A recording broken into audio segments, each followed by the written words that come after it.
Hey everyone, this is Knightmage, and you're listening to This Freakin' Show.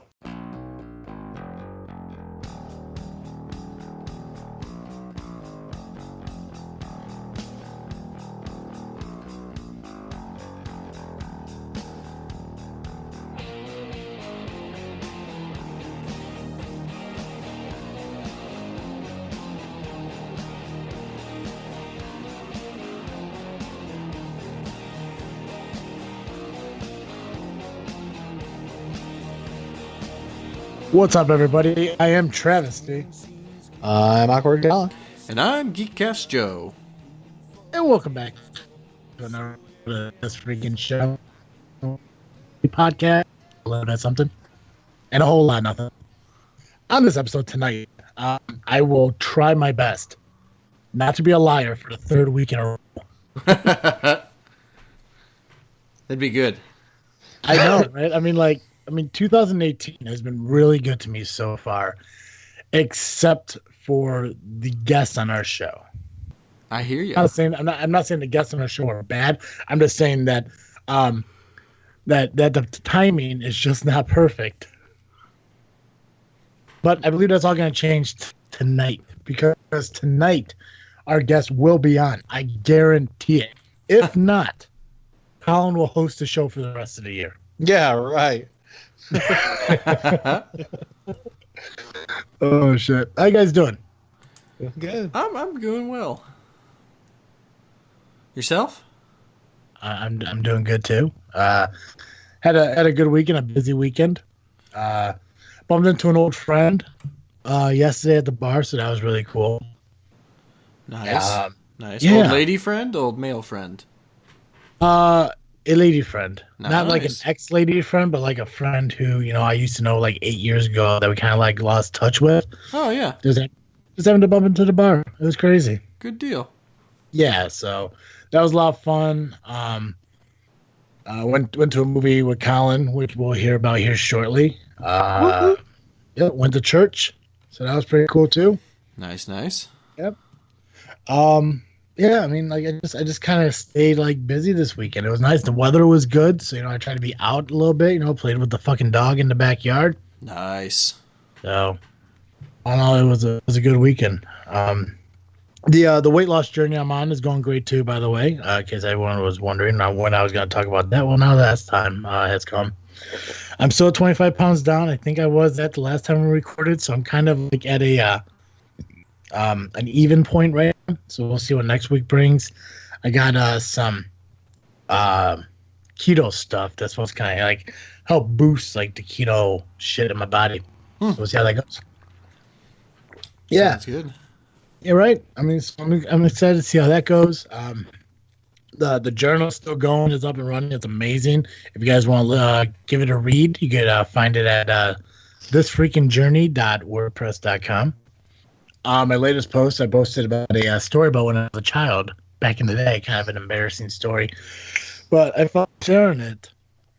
I felt more comfortable like after I told the story. I wasn't like really embarrassed about it anymore. It's just kind of a shitty situation. I wasn't embarrassed, but I was like, kind of like, it's like no point in being embarrassed because like it's whatever happened was my fault. But definitely read the journal because it's quite the story.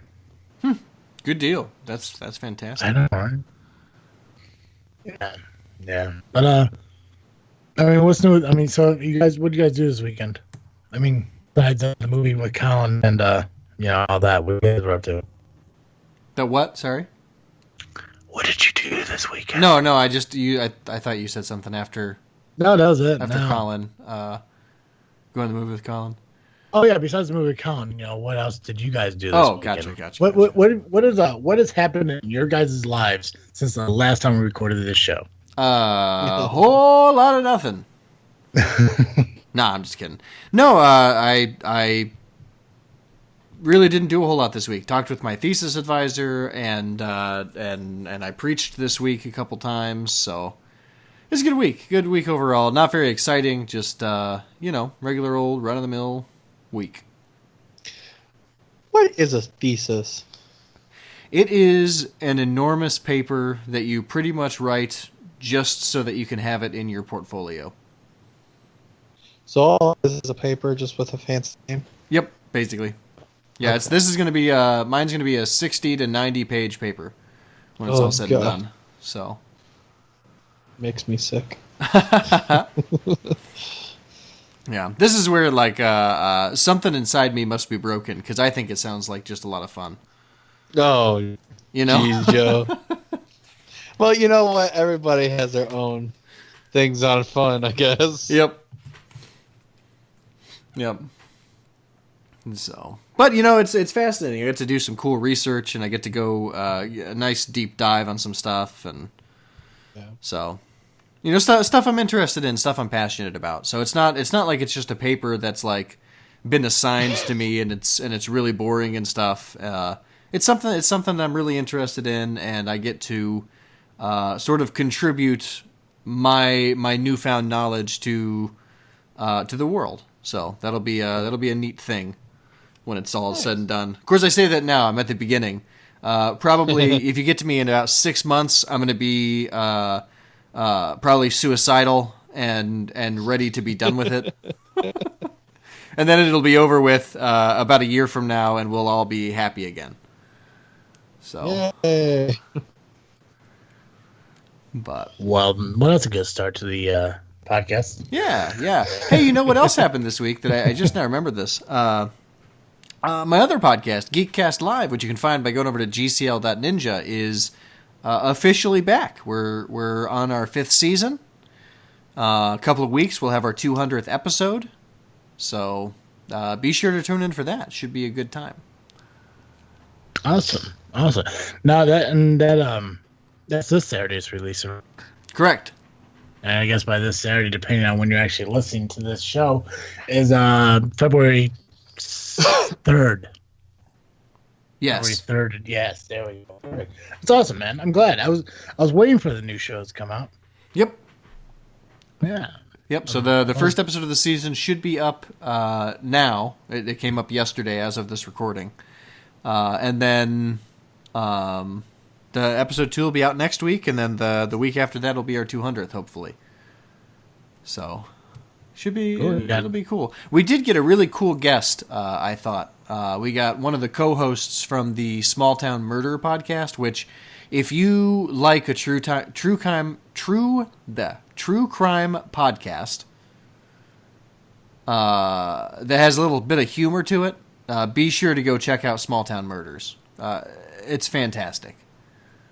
So, Small Town. Okay. Yep. Yeah. So it's a couple of guys. They're just comedians, and they just hang out. They investigate small town murders. So. Okay. Yeah. I think I've heard of them. Either I've heard of them before, or I heard you talk about them before, because that kind of sounds familiar. Could be both.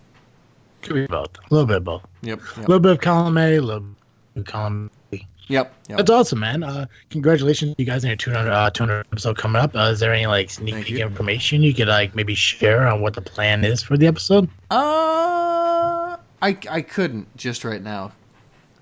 I got you. Maybe next week I could have something, but right, and just a little snippet. Yep. So I know it's gonna be a cool episode.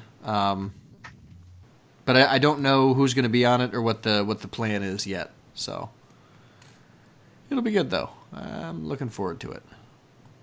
Awesome. Well, congrats to you guys. Super happy for you. Yeah.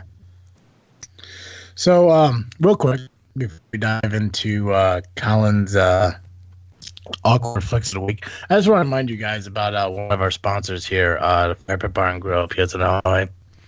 I know I mention on a weekly basis that you can buy a burger and beer from the Firepit every Monday and Wednesday for $7.99. But this coming Sunday is Super Bowl Sunday, and the Firepit Grill has gone above and beyond with their deals for Super Bowl Sunday, that they have developed packages that you can purchase with you and your friends and watch the football game. Real quick, I just kind of want to go over like the packages, give you an idea of what they are and how much it's going to cost, how cheap these deals are for you and your friends.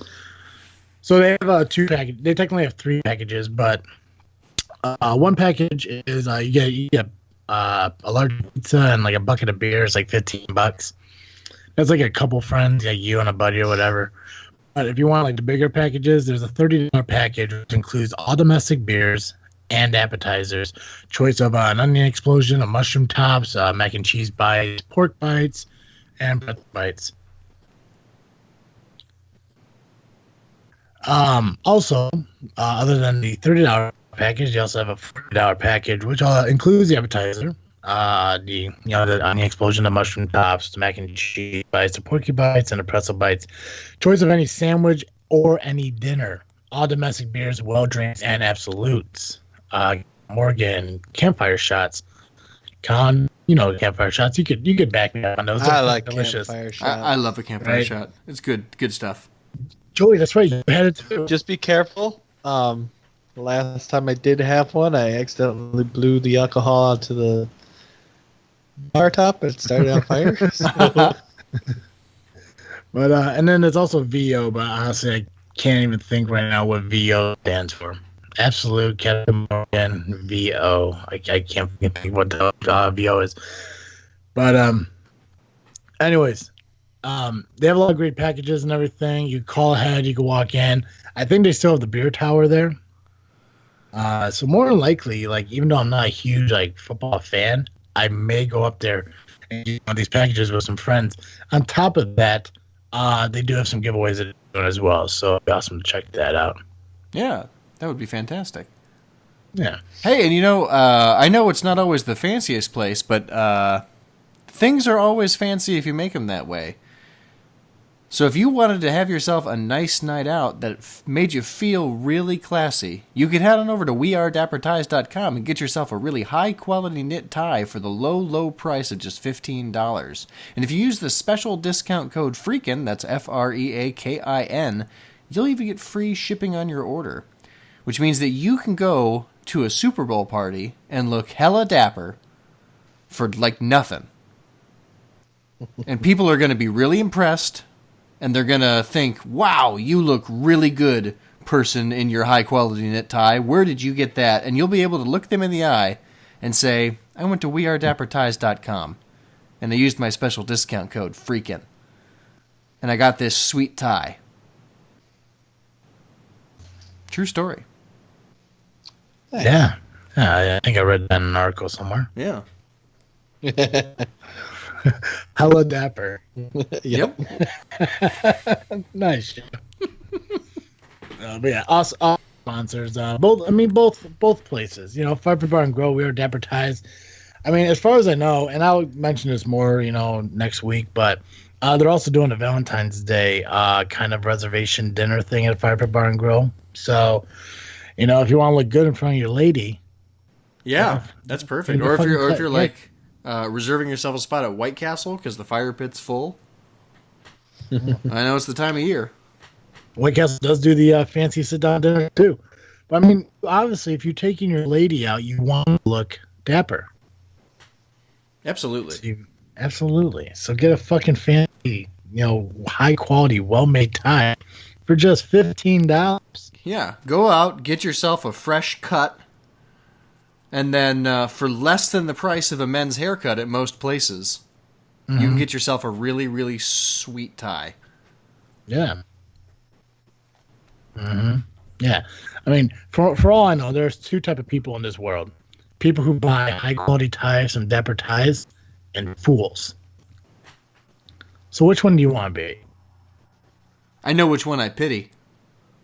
Who's that? The fools. Good job there, Mr. J. Won't call him Mr. T. I'll pity the fool. I pity the fool.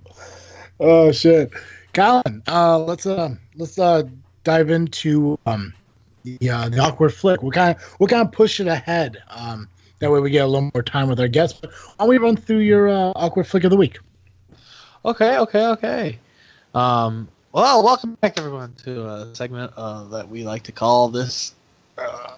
Not the freaking state of mind. Sorry. Wrong season, Colin. Wrong season, exactly. Welcome back to our segment called Awkward Flicks. It's where I give my opinion on a movie, and you take it to what you will. Like I was telling Travis, a job that should die is critics, movie critics, because everyone's a critic now with their way that they can critique everything. Yeah. But this week is a fantastic movie that me and Travis just saw yesterday. It's called The Greatest Showman. Funny thing is, earlier this week, I was asked, what is that musical that Wolverine is in? And first thing that popped in my head is Wolverine singing a musical in his outfit. I'm just like, I don't think Wolverine is in a musical. But no, that is to come. Talking about the actor Hugh Jackman, which plays a phenomenal role of P.T. Barnum in his new movie called The Greatest Showman. It is a musical. At first, I couldn't tell from the trailers that it was a full-fledged musical, but it definitely was. One of the most fantastic movies I've seen in a long time. Very well done. Great music. Great. I love the art style that was done on it. And you know what? Surprisingly, me and Travis went to the theater yesterday to go see this. This movie came out December 8th of 2017. Got released to theaters. When we went to go see it in theaters yesterday, the theater that we went to was sold out. And we're just like, wait, what? Musical being sold out? Yeah, that never happens. That's insane. Yeah, it was phenomenal how many people actually went to see this. I was doing a little research. So this movie's budget was $84 million. Since then, they have tripled their at the box office. So, Wow. I mean, that just shows how well this movie has done. No kidding. Yeah, they're at about $256 million right now on box office. So, like I said, phenomenal good movie. It also has Zac Efron. It's another big name, and Michelle Williams in it are your big name characters in it. Like I said, it's the life of P.T. Barnum. For all you that don't know who that is, he is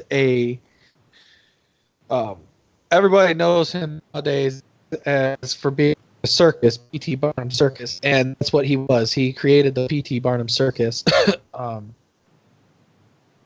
But it starts with him as a kid and how he was really nothing. He was a son of a tailor, and ended up his dad died, and then he has to fend for himself. And in long story short, it is a rag to riches type of thing. Show. Great music. He's looking for something to get out there and like wow people and become an entertainer and just draw crowds of people. One thing that I did feel that it was like a story of go for your dreams. Once you reach your dreams, it might sound bad when I say this, but stop trying to reach farther. Oh, interesting. Because bad things will happen. That's how I felt in the movie. I don't know if Travis felt the same, but I mean, like if it goes back, get back to where you were. That's really how I felt. You got Zac Efron. He plays a partner for P.T. Barnum, and I guess he was a actor of some sort, and he's just like in his own rich, popular society, because this was back in the day of way back when with P.T. Barnum. I don't know what time year it was. But very well done. The music in it, phenomenal. I definitely gotta say everybody who acted in it, very well done. There were some things, and there wasn't really, to me, not a lot of things to point out that would bring this movie down, really. I gotta say the biggest thing for me was it felt like how the things progressed went really quick, but it was still a long enough movie. I mean, it was 105 minutes. Oh, wow. So what? An hour and 40-minute long movie. Mm-hmm. It's not that it just goes by in a flash, but it just seems like you're here to here to here to here to here, like in a really short span. And like Travis said earlier, things that he noticed about it, it's just like little minute things that you have the possibility of catching them, and you like want to think about that, but you don't want to think about it because you don't want to miss more of the movie. Right. Yeah. I mean, it's just inconsistency that it's just like, wait, what? It's just happened, kind of thing. So, but yes, that's my opinion on the movie. If you ever get a chance to go see it, I would say go see it. I know it's already been in theaters a long time, but if you can squeeze out, okay. So I was mistaken on the release date. The release date in the U.S. was the 20th of December, and RMS Queen Mary, they played it on a cruise ship before, on the 8th. Oh, okay. So yeah, but yeah, I would definitely say if you get the chance, go see this in theaters. The music is phenomenal. Just the sound of the theater will blow you away. And what makes it even great, most theaters nowadays have the recliners, which, I mean, I couldn't have been more comfortable just relaxing in this recliner watching this movie. I was just off the floor with it. So I would definitely have to say, what gives the score that I'm gonna give it is because of how the timeline and how quick the pace of how it went. I'm gonna have to give this an 8 Awkwards. It's a high 8 Awkwards.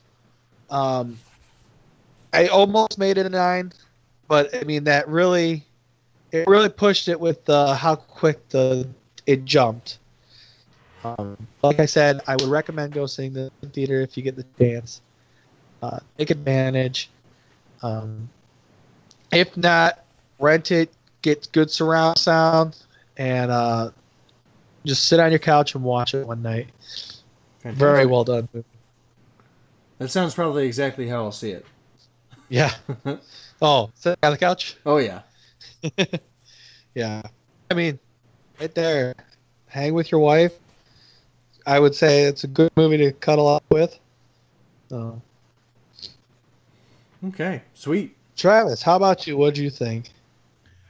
By far is probably the best movie I've seen in theaters in a long time. I don't watch a lot of movie theater. I don't go to the theater a lot to watch movies. I have over the last few weeks.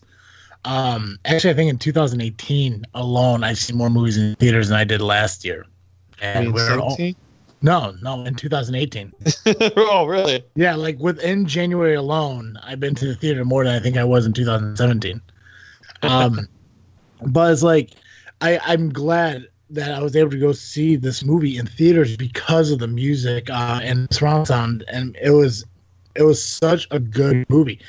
Like, yeah, there were small things here and there. Like, if your attention drew to it, it may kind of draw your attention away from the whole concept of the movie. But if you stay and you just focus on what's happening on the screen, I mean, it's amazing, and it's for all ages. I think it's like rated PG or some shit. It's such a good fucking movie. It's a family movie. You know, it's a movie if you want to go hang out with your friends. It's a movie you go on a date with. It's the perfect movie. And Joey, I get it if you want to watch it at home and surround sound, but I recommend you go into the theaters and watch it. Okay, that's high praise. Yeah, it deserves the high praise. It's a very, very good movie. Like, I don't know if Juice talked about it on Movie Podcast Weekly with these guys. I hope that they did. They liked it just as much because it's such a good fucking movie. But it's like Colin started out saying. I mean, the critics only giving it a 52 or whatever it was on Rotten Tomatoes is a fucking joke because it's such a great fucking movie. Wow. Okay. Yeah. Except for the carriage wheel tracks in the yard. that was the only problem I had was that single track of carriage wheels. That was it. But no, it's a great movie. I think 8's fair. I mean, 8, 9, or 10. I mean, any one of those would be still great. But 8's fair. Except for because of the small, minute things, 8's definitely fair. Good job, Colin. Thank you. Yeah. All right, cool. Let's plug a podcast. Get our guest on because I am in communication with him right now, and he is ready. So okay, excellent. So let's go to a quick break, get him on, and we'll be back. Hello, everybody. I'm Jason. And I'm Jeff. We're from the History of Bad Ideas podcast. You know what you're listening to right now, Jeff? What are we listening to right now? This freaking show. This freaking show? This freaking show. And when you're not listening to this freaking show, take a listen to the History of Bad Ideas. Where we talk about sports, movies, and other pop culture events happening in the world. So take a listen. We're on iTunes, Stitcher, and any other place that you find great podcasts like This Freaking Show. This freaking show.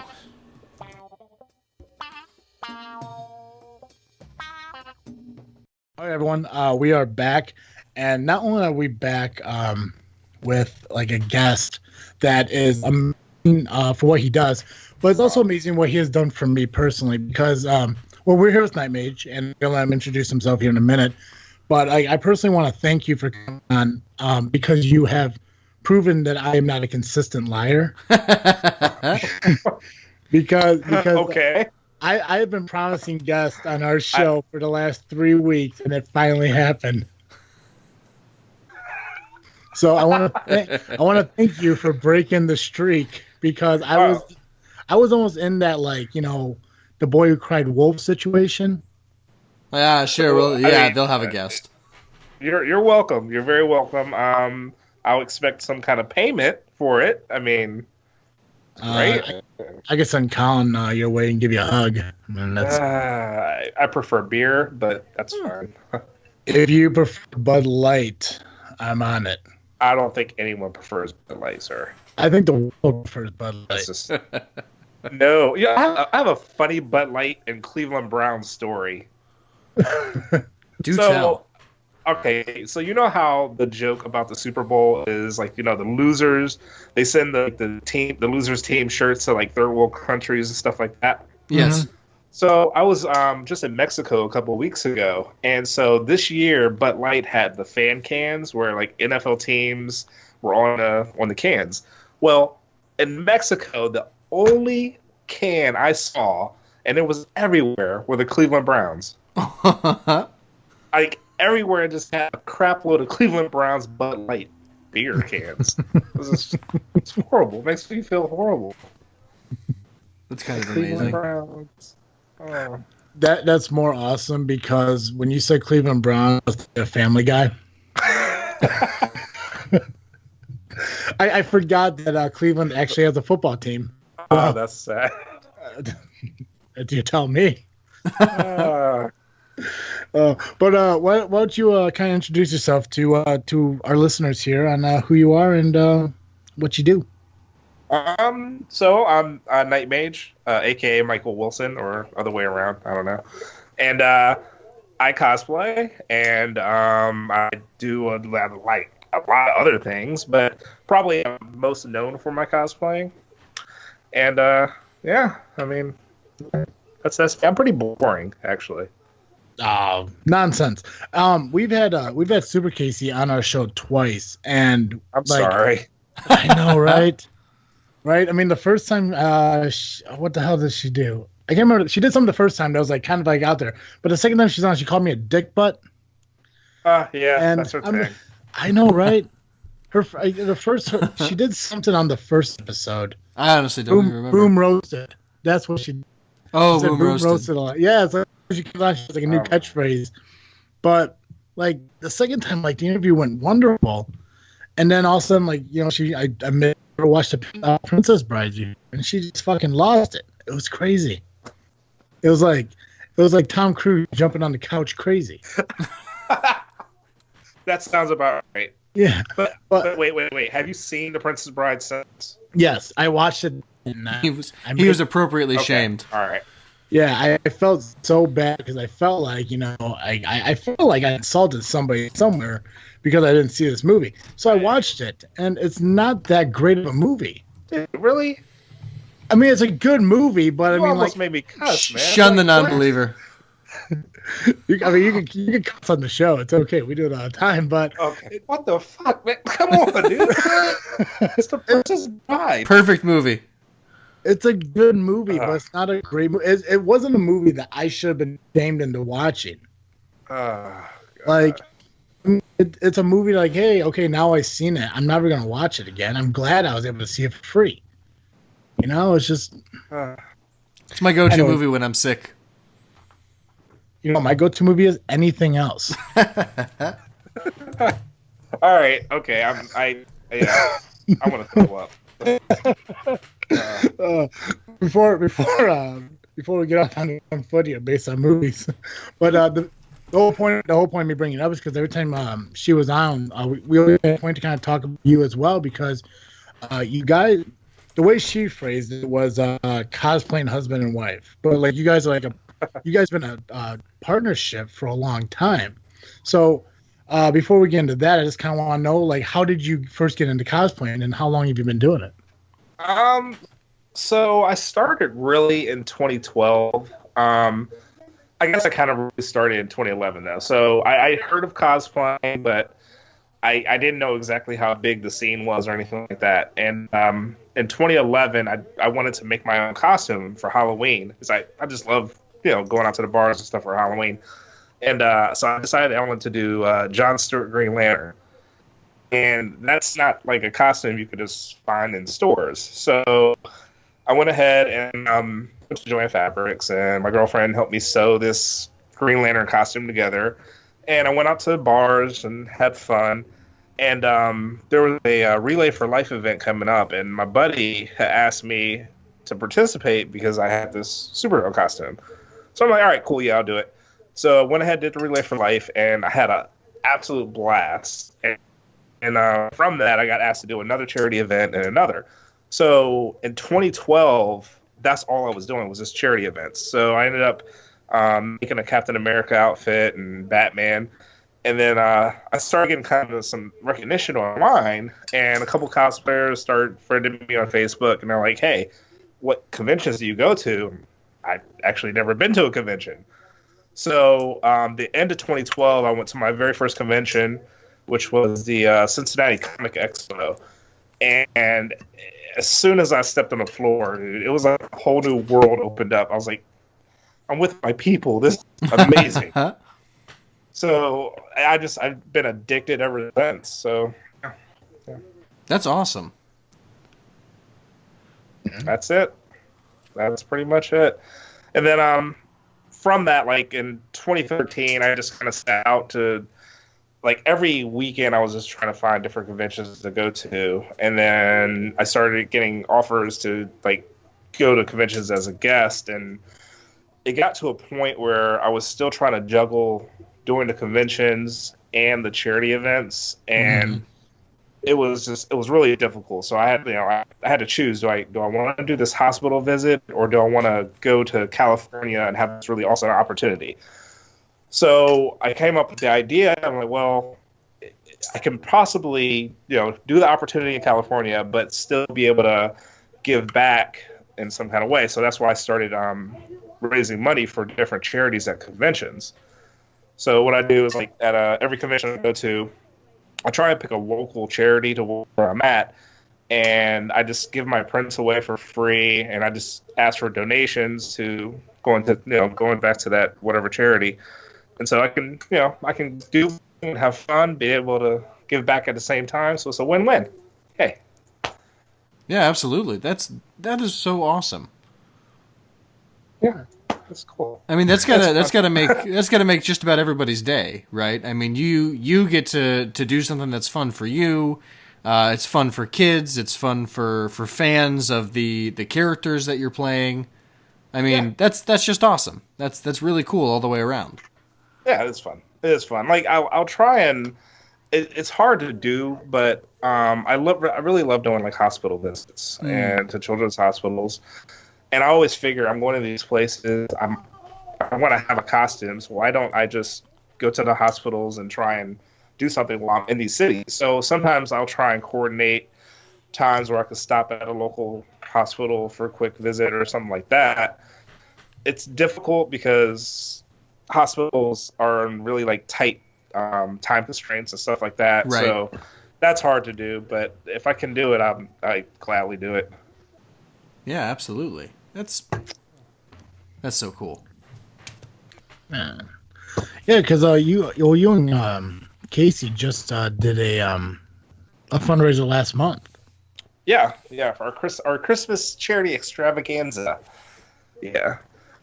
So we actually started doing our stuff probably about, I think it was about 3 years ago. We actually met one time at Dragon Con in Atlanta, and we just kind of saw each other in passing, and then we talked for a second, and then I saw her again at Indiana. I think it was Indy PopCon one year, and she asked me. She was like, "Hey, everyone keeps telling me I should do, like, dagger, and I kind of want to ask you if you'll be my cloak to my dagger." So I'm like, "Oh yeah, that'd be awesome." So that was our first duo together, and then from that we just kept doing more and more and more. And so then she started asking me about the charity stuff. I'm like, "Well, hey, you want to do something for Christmas?" So what we did is the first year we hooked up with the United Way in Indianapolis, and we do like a pretty much like sponsor different families. They send us a list of things they want for Christmas: food, baby toys, or any kind of toys, anything like that. And so we buy all the toys, and so we dress up as Batman and Robin and went door to door, delivered toys and food and stuff. And it was a lot of fun. It was cold. Spandex is not warm. Nope. But no, it was a lot of fun. And so every year we're trying to up it. So last year, well, not last year, but 2 years ago, we went from Youngstown, Ohio, which was where I'm from, all the way to Indianapolis, where she's from. And we stopped at different cities along the way and just did random acts of kindness, visiting rescue missions and delivering items and goods and stuff like that. And then we did the same thing last year, and we added Michigan, so we hit a third state. So next year we're going to try and go a little bit further out. And so every year we're trying to up it a little bit. That's really awesome. Fantastic. Yeah, it's Good cool. to think you just kind of fell into it. And now you're traveling all over the country. Dude, I owe so much to cosplaying. Just from being able to travel the world. I just got back from Saudi Arabia. No kidding. 2 months ago. It was a huge honor because it was their second convention ever. This was the first time they allowed Americans over. And it was a pretty big event. It was about 70,000 people for the weekend. Wow. CNN covered it. It was a huge event. But I was just blown away and honored just to be a part of it, you know. And so having that opportunity, and I owe it just to dressing up. That's crazy to think about. Yeah. Yeah, I mean, when you put it like that. Yeah. So when you go to your convention or anything, like, how do you decide what costume do you wear, and like, what do you decide to make? And the costumes that you make, do you wear them more than once, or is it kind of like, hey, I wore it once, I'm kind of done, I gotta find something new? So the thing with me, I have about 128 costumes now. Wow. Yeah, I told you I'm addicted. I just yeah. And so what I do is, for a long time I was trying to make a new costume for every convention, but it got to the point where I just, between the day job and the conventions and the charity events, I just didn't have time. So that's another reason why I make things fast. Like typically it takes me anywhere between 2 to 4 days to make a costume. Mm-hmm.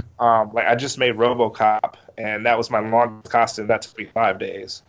But I try and look at like what I haven't worn in a long time. I look at if I'm flying or if I'm driving. If Casey's going, obviously we try and pair up something that goes together. So I look at the guest list of who else is going to be there. If there's like a special artist or actor there, I might wear something that correlates with that. So it all depends. But there got to a time where I would take a dartboard and just put different names up on the dartboard and just throw it at it. So it depends. Well, out of the hundreds of costumes you have, is there one that like you see as your absolute favorite? Like I hate that question. I hate it. I hate that question. I assumed you would. That's why I asked. Because I'm a good interviewer. I hate you. I hate you now. You're a dick butt. That's what you are. So yeah, that's like choosing your favorite kid. Firstborn. Easy. Yeah. Always. Well, Green Lantern, I guess then. No, but it depends on what I'm doing. Like at conventions, I love wow factor. So like I like Spawn, Kratos, Boy, Predator, or like obscure characters that no one really sees a lot, like The Mask or stuff like, I don't know, stuff like that. At charity events, obviously Batman's like really popular. Super Grover. It just really depends. Grover. That's awesome. I wish I could do the voice. I can't do the voice, but I'm like the biggest Grover ever. It's like Grover on steroids. This is horrible. But, it really depends. I don't really have a favorite, but I will say I don't get in character with a lot of my costumes, but I find it easier and more fun to get in character with like characters that are villains. Mm-hmm. Like I could just be a dick to people and they still love it. It's awesome. Yeah, that was one of the conversations we had with Casey about how, because there's two types of cosplayers. There's cosplayers who just dress up, and then there's ones who actually get into character. And I can't remember the name of it. It's called LARPing or whatever it's called. But like, so do you balance yourself in between there? Like sometimes you'll just dress up and just be like, a guy dressed up as a character, or do you sometimes want to, even like be that character? Like if you're to dress up like as Spawn. Yeah, it's a little bit of both. I balance it. It depends. It depends on the character. Like sometimes, when you're wearing a character, you kind of just feel, I don't know, you feel more like the character. Like I said, like villains. When I'm in a villain costume, like when I put on Lobo, I just love being like, I don't know, just like this raunchy ass to people. It's just a lot of fun. When I put on when I'm in the Grinch, I just love being a dick to people, just being really sarcastic to everyone. But then there's certain costumes like Snake Eyes. It's really cool because I don't have to say anything. Snake Eyes from G.I. Joe, I don't talk. So it's just like hand gestures, but you just, being like a ninja, you just feel really cool. So you kind of, I don't know, you walk differently, you hold yourself a little bit differently.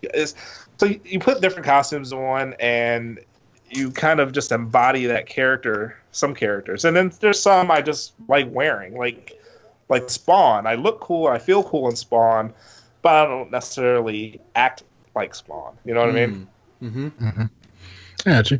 Do you like ever like whenever you're thinking about making a new costume, do you kind of relate it to like like a current event or something like that? Like they're coming out with a Venom movie later on this year. Like, is Venom a character you ever done? If so, would that be something you'd be looking to be doing around that time? I've already done Venom. I've done Venom, I've done Anti-Venom, and I've done Agent Venom. And I don't. No, not really, because the thing with me, I have to feel the character. Like, I have to feel like it's going to be fun to make. So just because something's coming out and it's going to be popular, that's not a draw to me. Like, I could honestly 90% of my ideas come in the morning when I'm taking a shit. Like, that's where I get my inspiration. Like this morning, I was thinking, I'm like, you know what? I don't know, but you know what would be cool? Darkhawk. It's an obscure character from the 90s, but he has a really cool look. It'd just be fun to make. So now, like, my mind is hooked on Darkhawk. So that's the only thing I'm going to be able to think about until I get it done. So the next, like, couple costumes are going to be Darkhawk, Thanos, because Casey wants to do Thanos and Loki. So I'm going to do Thanos, and Gizmo Duck. Nice. So tell me a little bit about the Beast costume you made, because I was so fascinated about how like perfect both yours and Casey's like costumes came out for that. You said, I know, well, I'm just trying to be nice. Fuck, man. But I mean, you said it only take 2 to 4 days to make costumes. I mean, how long did it take you to make that Beast costume? Because I mean, it looked very detailed. So, to be honest with you, the most impressive thing about, I hate to even say it, because she's going to get a big head, but honestly, the most impressive thing about that entire, like, Beauty and the Beast was Casey and her bell dress. So, what happened was, we had talked about doing Beauty and the Beast, but we didn't have a time frame. So, I woke up, I was like, you know what, I really want to make Beast. I felt inspired, so I went ahead and made Beast in, like, 2 days, like 2 or 3 days. Which was just a modified Disney Prince bodysuit. I got different wigs, cut the wigs, and glued them pretty much together for the fur. I got a prosthetic, made the prosthetic, painted it, and so I mean it wasn't like a lot to do. But then I got mine done, and I got contacted to do a Beauty and the Beast photo shoot for a magazine, and they're like, "Well, do you know a bell?" I'm like, let me ask Casey. So I guess. I told her, and I'm like, hey, they want us to do this photo shoot. She was like, oh, yeah, cool, when? I'm like, in like 6 days or so. She's like, what? So she had never made a ball gown before. So she made that ball gown in about a week. And that is just massively impressive. So we were able to pull off the photo shoot and everything. We went to Landon's Castle over in Landon's Mohican Castle in Ohio, and I mean it was a beautiful shoot. It was wonderful. That's like actually probably my favorite photo shoot ever. Yeah, I saw the pictures on our Facebook page, and they turned out so well. And oh yeah, and that's one of the biggest things I love about like getting into podcasting and everything, because like the first time I ever went to a convention or like saw anything cosplay related was when me and Colin went to C2E2 in 2016. Yes. Yeah. That was my first time ever doing anything like that, because like I never really got into like comic books and like like animations and stuff like that until podcasting. And Super Casey was one of the cosplayers I actually saw at C2E2 that year. I think you were there. You were Vision, weren't you? Yeah. Yeah. Okay, so you were there too. So you guys were the first group of cosplayers that I met, and it was your costumes that kind of like made me like think like this is so fucking cool. Like it was something like I would love to do, but I don't see like me being able to afford to do something like it. And and Casey said the same noise. when I said that. Yeah. Because it's like it's just amazes me like how people are capable of making these characters that like you see on the on a big screen, but you see it like right in front, and the detail that they put into it is like so exact. It looks like the actual like movie. And I mean, I applaud you guys for that because I mean, it takes a lot of like heart and effort to go into like, and I don't so much want to call it a hobby because the word hobby sounds like an insult, but like, you know. No, that's exactly what it is. Is that what it is? Okay. Oh, yeah. All right, cool. I mean, it's a hobby, but I mean, for some, I mean, for me, I will say it's a passion, but it's a passionate hobby I have, you know? Yeah.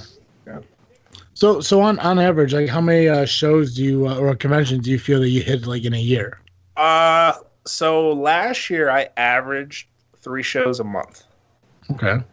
Yeah, a lot. Yeah. This year already I have, my first convention will be next month in February, but I have lined up I think 22 shows already this year, so I'm pretty sure I'll book a few more, definitely. But I'm trying to cut back a little bit because I want to try to do more hands-on like charity events. Mm-hmm. So I've turned a few conventions down, but yeah, I stay busy. I get you. Well, I know you mentioned that you went to Saudi Arabia, but within the United States, like, what's your like distance of travel? Like, do you hit like from East Coast to West Coast? Do you try to stay in like the Midwest? I go all over, everywhere. I like traveling. I like meeting new people. I love that. I mean, again, dude, like that's amazing that I could say I get to do this and travel all over because I dress up. So I want to definitely, I look at it as a privilege and an honor. So definitely try to make the best of it. I'm not going to say no when I'm offered unless like I have something else going on or I'm looking at doing something else. But yeah, I will go anywhere. I will just go just for the experience. That's really cool, man. I mean, it's just like God. I mean, like when I talk to people like you, it just makes my life feel like horrible. Like I don't do shit with myself. Dude, you got a freaking podcast. That's awesome. I know. I'm on a podcast. I just sit here and talk. It's not like we've ever been to Saudi Arabia with it. I know, right? Yeah. But people listen. The one thing I will say, and this goes for podcasters, YouTubers, this goes for anybody in any kind of creative endeavors, you have no idea the kind of influence and inspiration that you're giving out to people. Even if you don't see it or hear it on a daily basis or even a weekly or monthly basis, it's there. Trust me. Like what you're doing is just it's giving a lot of inspiration to people. It's influencing a lot of people. It is. Well, thanks, man. I appreciate that. It's mostly Colin, though. I mean, he's the glue. He's the glue that holds it together. That's funny. Okay. So to get back to what we were talking about in the beginning, what is it about The Princess Bride that you're insulted by the fact that I didn't like it? Dude, it's a classic. Tell me more than that, man. I mean, all right, listen. It's a classic love story. Oh shit. Okay, I'm sorry. Some shit just went down on wrestling real quick. Nah, that's a lie. You just realized it's not a good movie either. No. Okay. So it's a classic love story, but then it's funny as hell. It's it's just it's so quotable. You know, I think it's relatable. It holds up. It holds up today, so it stands the test of time. It's an all around beautiful movie. I 100% agree. What other with movie you. can you say is that well rounded? No other movie is that well rounded. None. a movie that's funny, that has a love story and good. I mean, there's so many. The Notebook. Wait. There aren't any pitched battles in The Notebook, though, and I'm saying that as a guy who really likes The Notebook. I've never seen The Notebook. I just threw a love story out there. I don't fucking know. Nothing funny in The Notebook. I mean, You know what does have everything that you just mentioned? The Showman, The Greatest Showman, had everything that you just mentioned, and that's a great movie. Also has lies.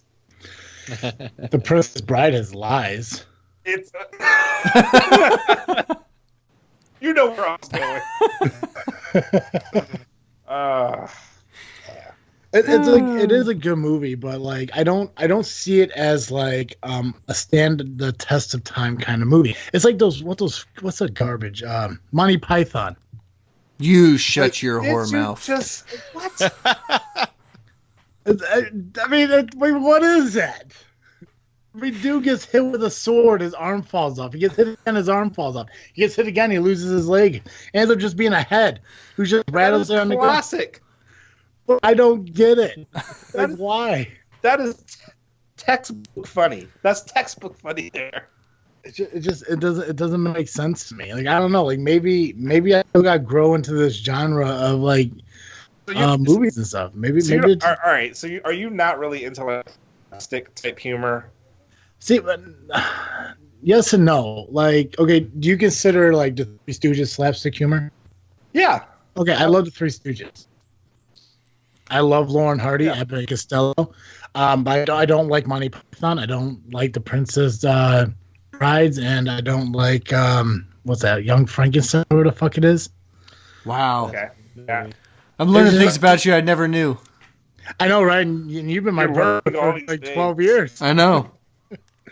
It's just like I don't know. Like I think it's just something I have to grow into. Maybe I have to watch, the Princess Bride again or something like that. Maybe I have to give it one more chance. I just watched it, and maybe the problem was like maybe it's you guys who build this movie up to like this high expectation, and then I watch this dumpster fire. Dumpster fire. You gotta think about it like this. So Hurts you me. have this movie, and there's like hundreds of billions of people that love it, right? And then there's this one person that doesn't. You got to think about, what's the odd thing out, and maybe it's not everyone else. Maybe it's you. Maybe the other hundreds of millions of people that have seen the movie didn't get it hyped up to a point where they had to have these high expectations. I'm just saying, like, maybe I'm not saying that it's like the world's worst movie. I mean, not all dumpster fires are bad. I'm just, Sometimes you get insurance money. right? Homeless people keep warm to it. I get it. Sometimes people need dumpster fires. I get it.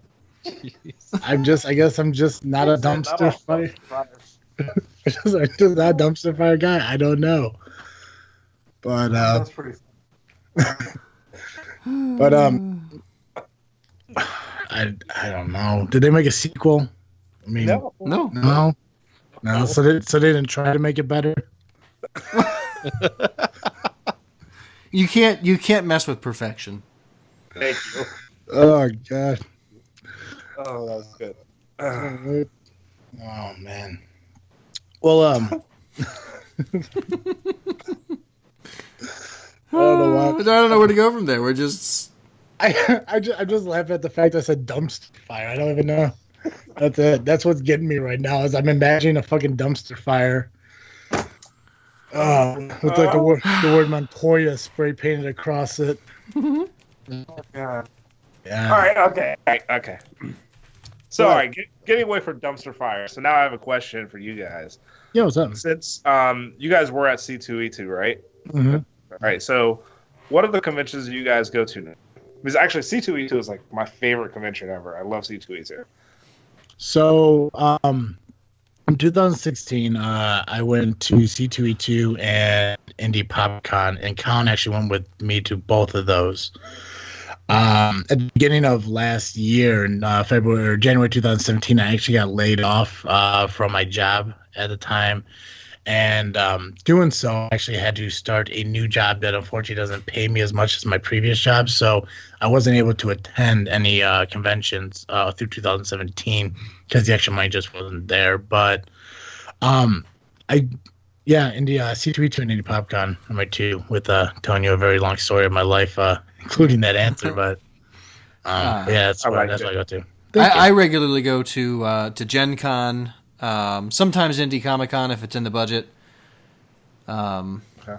Those are usually my go-tos because my hometown's Lafayette, Indiana, so it's basically in my backyard. All right, cool. I've heard a lot of good things about Gen Con. Yeah, Gen Con is an absolute blast. It's a really good time. Yeah, I'm hoping this year I get to do a lot more, and I'll probably just stick to like maybe the Midwest that's in like driving range. Yeah. Because Indianapolis, me and Colin, I mean, we drove down there that morning. We spent the day there, and we drove back that night. To save money, of course. Right. But I mean, I just love it. I love meeting people there, like who are on both ends of the spectrum. The guys who just dress up, but the guys who play the character, and to have conversation with it, it just blows my mind. and the thing is, like, because I'm so new to like this group or whatever you want to call it, World. Yeah, the world. I'm just like I'm learning about characters I've never even heard of and stuff like that. Like, I mean, like I was going through I was going through Casey's Facebook, like when I was having her on. I went through your Facebook, a couple days ago, to kind of like look at like the costumes you guys did, and like half the characters you guys like dressed as, like I really don't know, because like if it's not like the mega popular out there in theaters or out there, for like the world to see on like a regular basis, like I don't know who these people are. Like Cloak and Dagger, I had no idea who they were until I talked to Casey, because I just never heard of them. Like. At that time, like I knew of Batman, Superman, Robin, the villains of Batman, Iron Man and shit. Like I didn't know about the people like behind them and all that. Who are more behind DC and stuff like that. Aquaman I heard of, but I always heard Aquaman was a joke. I didn't like really think people cared anything about Aquaman until Justice League came out, which I would have loved that movie more if he had a bigger role, but. You know what? I love Jason Momoa. I loved him as Aquaman, but he just reminded me of like that frat boy. Like he just like came to the party drunk all the time. He just I don't know. That's why. Do you think that's because of the last minute change of direction? I think no. Well, yeah, no. I think you can definitely tell like which parts were directed by Snyder, which parts were Whedon, but I think his character was always supposed to be kind of lighthearted and like the comic relief. Yeah. Well, I think Flash was supposed to be the 100% comic relief, but I think Aquaman was supposed to be kind of that more. That's the dude you want to hang out with. You know what I mean? Yeah. But yeah, I think Joss, when he stepped in, he amped it up even more. So I thought it was enjoyable. The thing with I enjoy the fact that all these comic book and just like pop culture type movies are coming out. Like, to me, if they're good, play second fiddle just for the fact that they're just coming out. You know what I mean? I just being able to see Batman and Superman and Wonder Woman on the same screen together, that blows my fucking mind. You know what I mean? Right? That's amazing. So even going into it, I'm thinking, you know what? It might not be that good. I don't care. I just saw the Justice League on screen. Like, that's crazy. That's awesome. Right, absolutely. Live acted, in theaters. Yeah. Tough to beat. Yeah. But see, and that's the way I felt about like when they started doing the Avengers and everything. It's like, and what's weird is like I was kind of confused by the whole like Disney buying like Marvel and stuff like that. Like I thought like in my mind like when they first bought it was to like limit it and just focus on their Disney shit. But they hit the ground running with it and it just blew up. And then when I found out like now they own Deadpool and everything. I was more concerned about like when the new Deadpool came out, like how they're gonna like PG-13 it. But from the articles I read about it, is like Disney's going to keep it rated R. Yeah, I mean, I don't think everyone was worried. Period, that Disney was going to come in and make everything like Snow White type. You know what I mean? Disney. Yeah. Mm-hmm. But no, Disney's not stupid. They know what's going to sell, and they haven't. Disney has no problem making things R-rated. I mean, that's why they have different companies under their umbrella. You know what I mean? So yeah, everything will be fine. I think the movies are just going to get better and better. And now that Disney has Fox too, oh yeah, I can't wait to see the mutants show up in the MCU, dude. That's going to be the only thing I'm kind of wondering is if they're going to try and rush and maybe put some Easter eggs or something into Infinity War. Mm-hmm.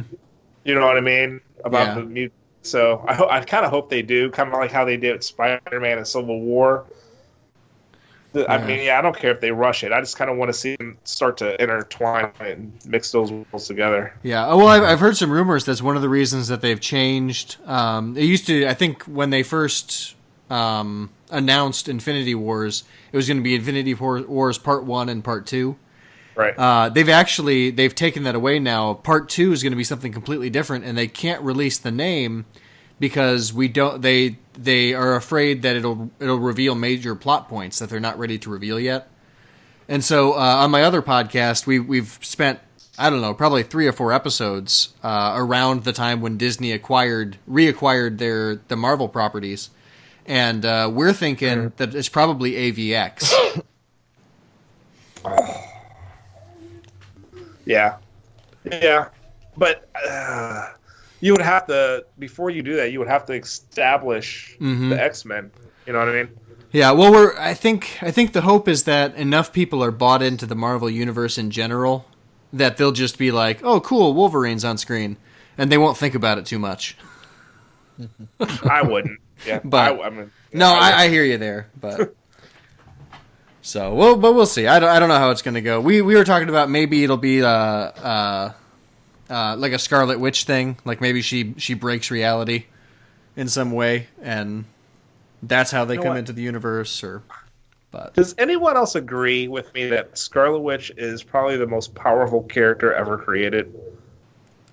I think she's up there. Like what do you mean, like powerful? Like obviously, I think.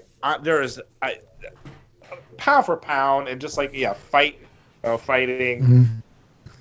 Yeah, it's not that powerful, but I mean, saying all out. If all powers were on the table, I don't think anyone could ever take her out. Like Silver Surfer, Squirrel Girl. Squirrel Girl is pretty tough. I agree with you on the fact that because with Age of Ultron, she had a way of soothing Hulk, and if you could do that, then I mean you gotta be a pretty tough person. You should be able to withstand anything if you're able to do something like that.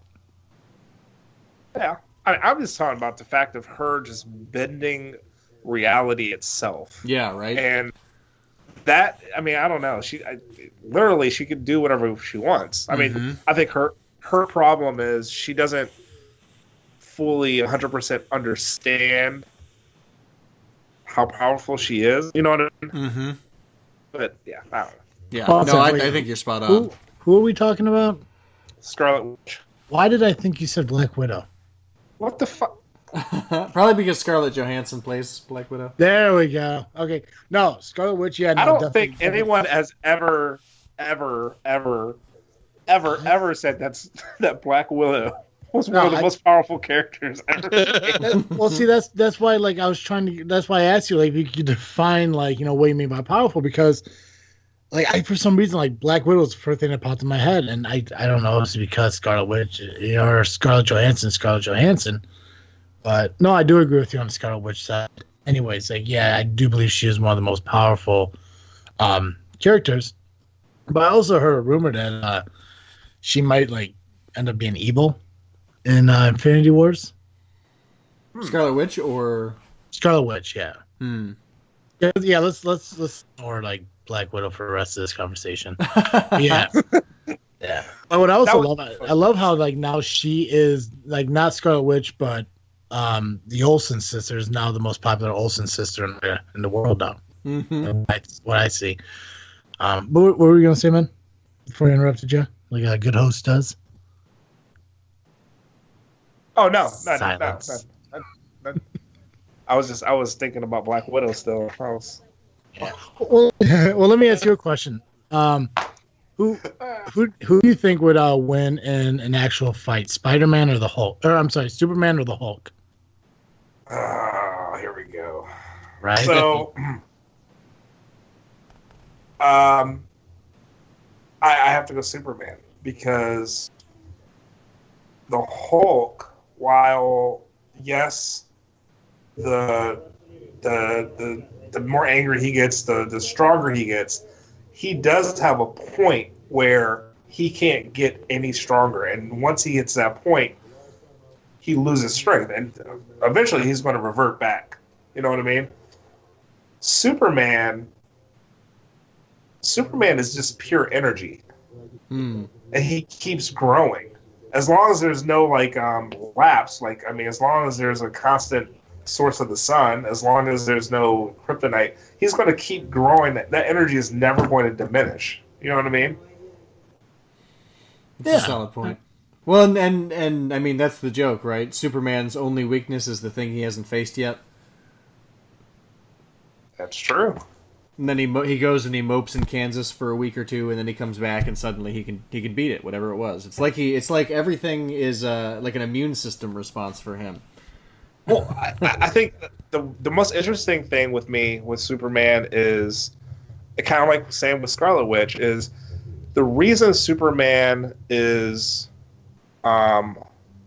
people always kind of doubt him is because he's always reserved. Superman has never ever just let loose and shown his 100% potential. Well, he has before, right? But dude, the dude is just.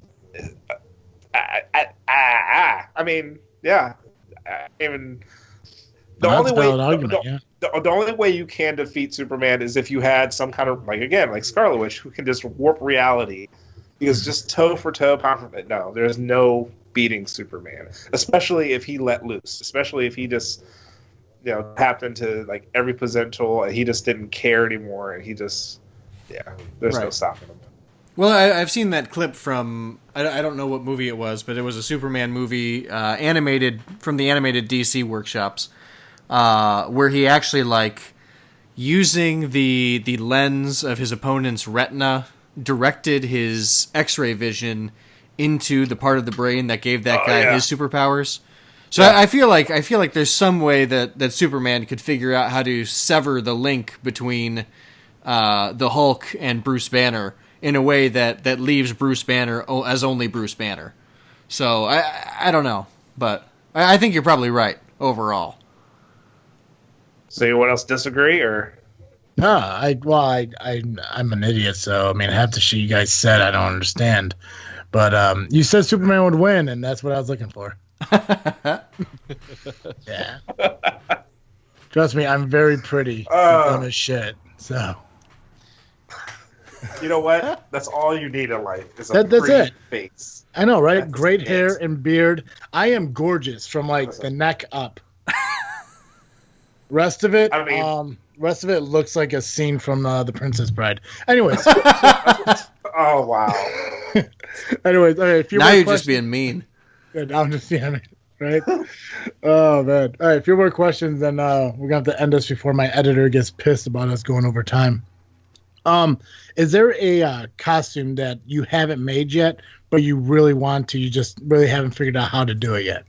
So, all right, I'll just tell you my dream costume. So my dream costume is Voltron. Nice. The lions, not the cars, the lions. So that's my dream. I said once I do Voltron, I'm done. I don't want a costume anymore. But yeah, that's the one. It's not really that I don't know how to do it. It's just that would be the one I would take months and months and months to do because I would want it to be just absolutely perfect. Right now, when I create something, it doesn't need to be perfect, so I can go fast. I don't really care. I just, I just do things. But for Voltron, it would have to be perfect. Nice. Okay. Gotcha. Are there any dates? I know you mentioned one in February, but are there any dates coming up that you may want our listeners to know about? So if maybe if they have a free moment, they can come out and meet you? Oh man! So first convention of the year will be Conduga. Actually, I'm doing that convention with Casey. That's in Chattanooga, Tennessee. That's in the end of February, which I don't have my date book. Why you ask me about dates, man? Because this is how I interview, man. I put them in awkward situations, right? Jeez. Is it the last weekend in February? That'd be the weekend of the 24th or 25th. I think it's the weekend before that. Gotcha. So the 18th and 19th. Yeah, there you go. Yeah, Conduga, and then pretty much doing the Wizard World circuit. So a lot of those shows, like I said, I don't have dates, but you know what?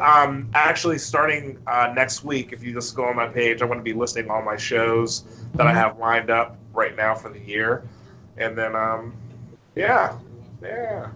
I know, perfect. Because that was going to be my final question for you: is where can our listeners find you on social media so they can learn more about you and the events that you have coming up? So on Facebook, you can just type in Knightmage and you go to my page. Or if you want to type in Michael Knightmage Wilson, that's my quote-unquote personal profile, but it's not really a personal profile. I treat it the same as my fan page. And then on Twitter, Knightmage, and on Instagram, Knightmage1. Fantastic. And actually, what I'm doing now, so I'm always trying to find new ways to raise money for different charities and stuff. So a lot of people always ask, hey, I really want to help support you, throw you some money to help you with your costumes and stuff like that. What can I do? So I'm a huge advocate of, this is my hobby. So funding my hobby is my responsibility. So I don't want your money to help me. But what I do want your money for is to help me help other people. So I opened up a Ko-fi, or I call it Ko-fi, but it's coffee account. Basically, what it is for creators, for people who want to help support these creators. They can buy them a cup of coffee for $3 or more, and it goes to them. So what I'm doing is, for every new costume I'm doing this year, I'm partnering up with a charity, and then I'm posting my work on the costume, and if you like the costume, then you can help support me and buy me a cup of coffee, which then the money will be going to that charity. Or if you don't like the costume but you like the charity I'm supporting, you can just do that. Or you can just wait until I do a new costume and a new charity. Yeah. Dude, that's awesome, man. That's great. Hey, I got one more question, and then I'm done. So you watched the Royal Rumble. Obviously, you're a wrestling fan. Have you ever cosplayed a wrestler? I have. So I'm a huge wrestler. I've been a wrestling fan all my life. Oh my god! And you know what? All right. So yeah, actually, that's another cool aspect that cosplaying has brought to me. So I was cosplaying, and I met a guy, and he's actually he's a wrestler on independent scene. He's a cosplayer, and he's actually best friends with Xavier Woods. And he's like, hey, Xavier Woods is a huge fan of yours. What? What? Are you serious? So we ended up hooking up and ended up rooming with Xavier and stuff at Dragon Con. And dude, for him to say he's a fan of mine when I'm, fangirling over him is just insane. So after that, I got to make a couple props and costumes for a couple wrestlers, and oh wow, to be, I don't know, it's just like him, to know that I'm a huge wrestling fan and being able to be integrated into that world because I dress up is insane to me. That's just insane. But so as far as wrestlers that I've cosplayed, so I did Sting. Awesome.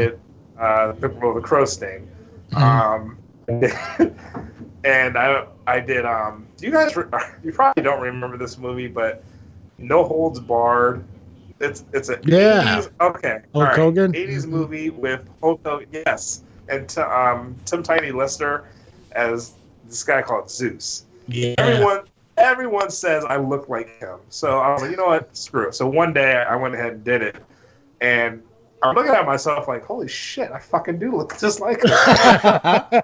And yeah, so that was pretty awesome. So I did that, and that's when Casey did her Hulk Hogan. Mm-hmm. So we did Zeus and Hulk Hogan. The Hulkamania Hulk Hogan where she had the wrong title belt. Yeah, I told her about that. Fucking hilarious. Love it. I do want to do some more wrestlers though. I don't know. I don't know who to do. I know she mentioned that she wanted to do Ultimate Warrior. If she does, and you guys want to do it together, you should do Jake the Snake.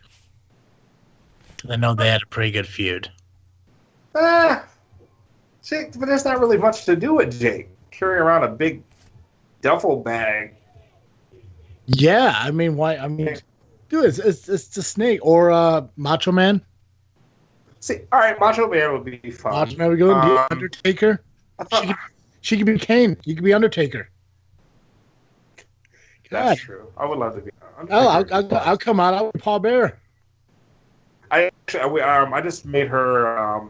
I did her makeup for Finn Balor not too long ago. I don't know why she loves him. I don't know. I mean, he's cool. He's actually. I mean, he's pretty cool. But her obsession with him is just—it's not healthy.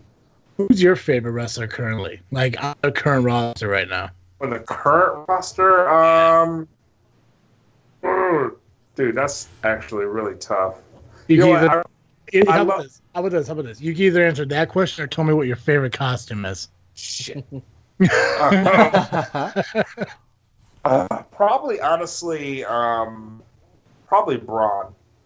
Braun's great. I love Braun on Raw, AJ Styles on SmackDown. Those are my top two guys. But yeah, actually, I'm going with that, Braun and AJ. Yeah. As far as women, I love Asuka. Like, I love that woman. Asuka is amazing, and then Charlotte. Yeah, see, I'm Asuka and Becky Lynch. I don't know why. It's just something about Becky that I just like really like. It might be the accent. I don't know. Yeah. No, Becky's amazing. Yeah. Becky's amazing.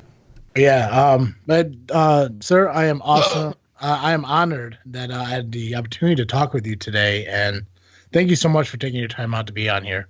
I'm honored that you guys wanted me on the show. Of course. Absolutely. Anytime you want to come back, just let us know. Yeah. My goal is to hopefully find a moment where I can have you and Casey on together, and maybe we could like play some like Versal game or something like that. That's my goal right now. That's fine. Hey, let's do it. Absolutely. We can make that work. Yeah, we can make that work. Perfect. Well, we definitely want you to get back. We definitely want you back on the show. Hopefully, there's a free time in your busy schedule this year for you to come back on, and we'll definitely get that set up. All right, let's do it. I will make time for you all. I appreciate that. Perfect.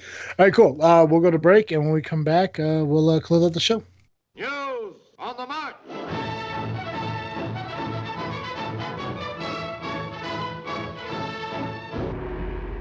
The year 2014. Two best friends set out on a journey to produce the best content related to all things film. In 2015, they founded a podcast to share their passions with the world. From rants, lisps, and beer to trailers, challenges, and premieres, Nick and Justin have you covered. Find the Epic Film Guys podcast at epicfilmguys.podbean.com and follow the show on Twitter. And we'll see you at the movies. News on the mark. All right, guys, we're back, and yeah, make sure you check out Knightmage on Facebook, Instagram, and Twitter. Just by searching Knightmage, or on Instagram, Knightmage1. Awesome to talk with him. Super cool guy. Probably now he's my favorite cosplayer out of the two. Colin, we freaking on this. Sorry. Take that, you dick butt. Yeah, Colin, we freaking on this week. I start classes back tomorrow, and I got my book in the mail. And it is legitly a loose leaf book. It is individual sheets of paper. And I have to be careful because if I mess up, then the entire book is out of order. Jeez. So it's exactly what we thought it was. Yeah. How fucking stupid is that? Why would you make a book like that? Is the goal to save you money somehow because you're not paying for it to be bound? I certainly don't see that being the case because the school wants to charge $210 for the fucking thing. Good Lord on earth. Yeah. Mike, that's insane. It's fucking retarded. And then they don't even have the decency to put a picture of the damn book on. Right. Oy. So ridiculous. Yeah, that's what I'm freaking on this week. Joe, how about you? I'm freaking on Kickstarter. There's a lot of things that I backed over the last year that a lot of them have been coming in. And I'm just excited. I'm excited to be finally getting the things that I paid for a million years ago, is what it feels like now. So I've got some cool comic books. I've got a cool anthology of characters. I've got a board game coming in next week sometime. I'm just so pumped. It's good stuff, and I'm really excited to be able to get it out and maybe even review it.